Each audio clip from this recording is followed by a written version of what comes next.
Thank you very much. What a great luncheon presentation. And I, too, want to thank all of you who have organized this event with our partners at the United Way and in government, business, education, and our elected officials. And I think that you're all advocates. And I think, as the General said, it's important that all of you keep the pressure on all of us in business.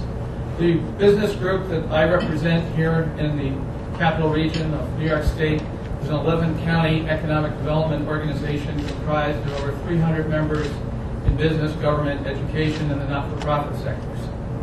We grow existing companies, we attract new business and investment, and we prepare our region for growth. And in this region of New York State, we are very fortunate to truly have the opportunity for growth.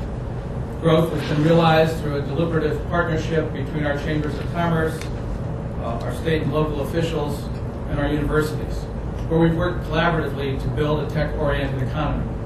We've been very fortunate to land the largest construction project not only in the United States, but in the world. The $4.2 billion Global Foundry project, which is under construction at the Luther Forest Technology Campus in Saratoga County.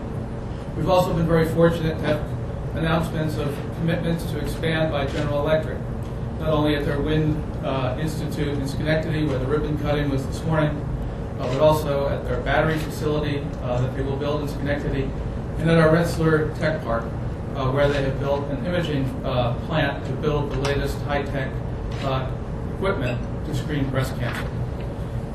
All of this dynamic brings the opportunity for this region and the business community in this region to undertake an experiment, to be a pilot program, and to look at the economic development opportunities that will come from training a new workforce that will not only focus on providing opportunities for the graduates of our community college, for our underemployed and unemployed citizens, but also to fill the 1,200 jobs that Global Foundries and General Electric are looking to fill in the technology arena. And what we're finding in this 21st century economy, there will be those hard skills, the math, the science, English, but most importantly, there'll be the soft skills. And the soft skills that we've talked about today are going to be very, very important in terms of developing that new workforce. Students and individuals with 2-year degree and certificate programs will far outpace the 4-year degrees that we've known in the future. And I think as we undertake this initiative to identify individuals who will follow that track for high-paying, well-paid jobs, we will truly have the opportunity in this region to not only fill the immediate need that we see with our workforce initiative of meeting the needs of Global Foundries, but stepping back and beginning to go to the high schools and the middle schools and stepping back further into the elementary schools and to focus on the early childhood development issues that we've discussed here this morning. We have an unprecedented opportunity to develop a community agenda in this region that can be used both statewide and nationally as a prototype. Build that agenda around early childhood education as a way of sustaining the economic growth currently underway. We're very fortunate in this region to have College of St. Rose, the Sage Colleges, Siena and Hudson Valley, to address aspects of early education and K through 12 programs. But more importantly, in today's society, the community needs to build coalitions. We need to, amongst the diverse stakeholders, many of whom are in this room. We must work together to build a consensus around the early childhood agenda and to implement and guide a coordinated and measurable initiative in order to improve the quality of life for all our citizens. Having this infrastructure in place will attract the workforce that we need in this region for our technology-based economy. In the manufacturing and advanced technology companies, it necessitates that we have available quality care and learning programs, including pre-K. As I said, the skill sets that these companies will require cannot be achieved if we do not start at the earliest point in a child's development and create a lifelong continuum of education and learning. On behalf of the business community in this region, we are committed to moving forward, to pledge to work with government and the not-for-profit organizations here today to bring attention to these issues, to highlight the values and benefits that will result from our collective efforts. We must ensure that the business community also works to expand early childhood benefits to its employees. It cannot all be about government providing it to those who are less fortunate.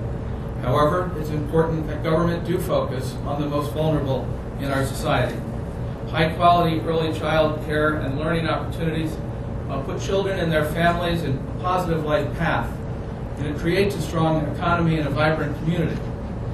Families with access to supportive child care are more likely to be satisfied in their job. It's more likely that the employer will be able to retain them in their employment. The investment we make today will not only improve the life of the child and the family, but will improve our ability to create jobs, grow our companies, and attract new business and investment.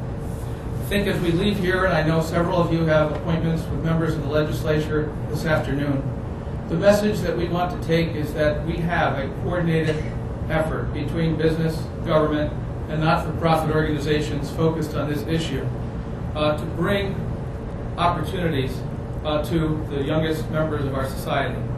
Coordinated preventative care is a critical component of that, including dental care, immunization, developmental assessments and screenings, with the early intervention, counseling, and appropriate referrals necessary to address those issues. It's also important that we have available welcome baby home visits, parent education, and paid family leave benefits. We know that if you start behind, you stay behind.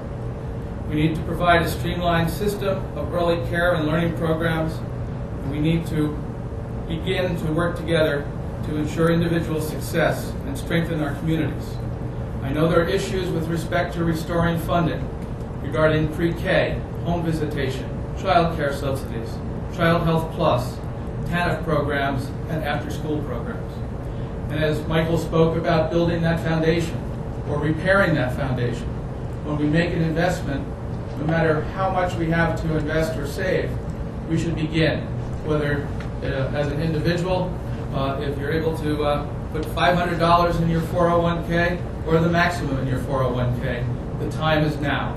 And the message to take up the hill to our legislators as we conclude this conference today is that the business community understands not only the need to ensure a well-trained and viable workforce, but to ensure that tomorrow's employees have the skill sets that are needed to succeed in a global 21st century economy.